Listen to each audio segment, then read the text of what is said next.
बहुत serious issue है ये। दिल्ली हमारे देश का राजधानी है और आज ये गैस चेंबर का कैपिटल हो चुका है। आज आप देख सकते हैं कि आज का जो एक्यूआई लेवल है वो 500 क्रॉस है। जो दिल्ली के आला डॉक्टर हैं वो ये निर्देश दे रहे हैं कि जितने भी जल्द हो सके दिल्ली की जो हमारी हमारी बहनें हैं, प्रेग्नेंट महिलाएं जो हैं, बच्चे खास करके किड्स जो हैं, बुजुर्ग जो हैं, वो दिल्ली छोड़ दें। और मुझे ये समझ में नहीं आ रहा कि जैसे रेखा गुप्ता जी नाम चेंज कर रही हैं तो वो ये सोच के टिपिकल माइंडसेट बना के रखी हैं कि अगर दिल्ली का नाम मेघालय कर दिया जाए तो शायद एक्यूआई लेवल घटकर 50 पर आ जाएगा।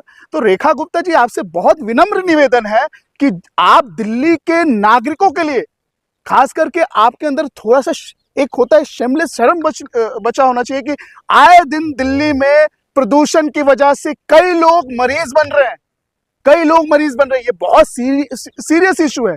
लेकिन इस पे सरकार कोई गतिविधियां नहीं है सरकार की। रेखा गुप्ता जी तो कह रही है ना, जब से हमारी सरकार बनी है 25 की पॉल्यूशन कितना हमने कम कर, बिल्कुल गलत। अगर रेखा गुप्ता जी की सरकार बनी है और उसके बाद पिछले 10 साल से सरकार आम आदमी पार्टी की थी, इन्होंने कोई एक वेल प्लान्ड नहीं सजाया दिल्ली के लिए कि प्रदूषण से कैसे लड़ना है दिल्ली में। इन्होंने कोई प्लान नहीं सजाया और इन्होंने कई वायदे किए थे, कई प्रॉमिसेस कर सरकार आई और सरकार में आने के बाद इन्होंने ऐसे वादे किए थे कि जहां झुग्गी होगी वहां मकान होगा, लेकिन जहां झुग्गी हुई वहां मैदान हुआ। 50,000 घर तोड़े इन्होंने। और इन्होंने ये भी वादा किया था कि जमुना साफ करेंगे। आज जमुना जाके देख लो तो ऐसा लगता है कि बर्फ का रेत बना हुआ। उन्होंने ये भी वादे किया था कि प्रदूषण के खिलाफ दिल्ली में एक अलग मुहिम छेड़ी जाएगी, लेकिन आज प्रदूषण नहीं, आज तो ये मौत का शहर बन चुका है। आप क्या इसको मजाक में ले रहे हैं? ये बहुत सीरियस, बहुत कन्वीनियंट समझिए इशू है। इसको लोगों को सीरियस लेना पड़ेगा।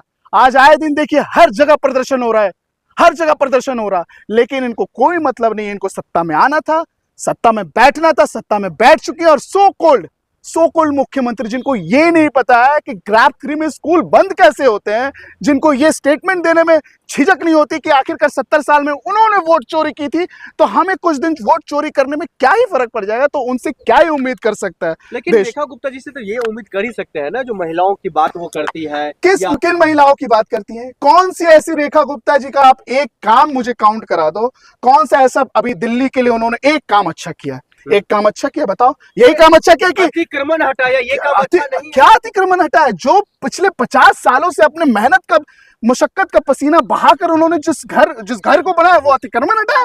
तो अगर अतिक्रमण हटाया तो उन्होंने सरकार से आने से पहले इन्होंने क्यों वादे किए थे कि जहां झुकी होगी वहां मकान होगा?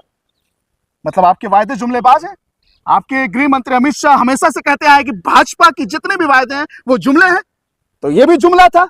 आज जो है सबसे महत्वपूर्ण जो इशू है वो है दिल्ली का प्रदूषण।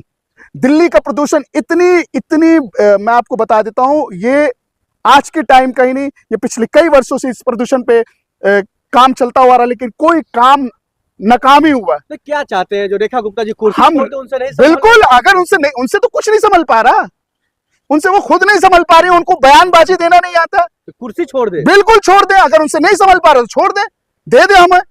हम दिखा देंगे कि दिल्ली पे 25,000 करोड़ जो दिल्ली के प्रदूषण पे जो बजट आता है उसको कैसे इस्तेमाल किया जाता है। आप लोग साफ-साफ क्यों नहीं कहते कि महिला मुख्यमंत्री बनी? महिला मुख्यमंत्री नहीं है वो महिला मुख्यमंत्री है, वो एक पपेट है। महिला मुख्यमंत्री मत बोलिए, आप महिलाओं को बदनाम मत कीजिए। महिला मुख्यमंत्री बोलकर एक सॉफ्ट कॉर्नर लेकर, आप लोग पपेट उनको शो कर दिए और दिल्ली का हालात बेहाल हो गया। लोग मौत की सांस ले रहे हैं, मौत की। शर्म आनी चाहिए। चाहते क्या है? देखिए रेखा गुप्ता जी नहीं है यहाँ पे, सिर्फ यहाँ पे एलजी भी बैठे हुए हैं। ये बहुत बड़ा सवाल है। यहाँ सिर्फ रेखा गुप्ता जी नहीं, यहाँ पे एलजी भी बैठे हैं, लेफ्टिनेंट गवर्नमेंट भी बैठा हुआ, लेकिन एक स्टेटमेंट नहीं है दिल्ली के प्रदूषण को लेकर। ये बहुत ही सवालिया निशान है। एलजी को लेकर, सीएम रेखा गुप्ता जी को लेकर, इवन जो डबल इंजन की सरकार है, यहाँ पे होम मिनिस्टर, प्राइम मिनिस्टर, सारे देश के सांसद, सारे देश के मंत्री यहाँ रहते हैं। उन्हें शर्म आनी चाहिए कि आपके देश का जो राजधानी है जहां पे आप रह रहे हैं वो गैस चैम्बर बन चुका है। देश की राजधानी दिल्ली के जो सिटीजन है, यहाँ के लोग, पब्लिक है, वो गैस चैम्बर की सांस ले रहे हैं। शर्म आनी चाहिए रेखा गुप्ता को।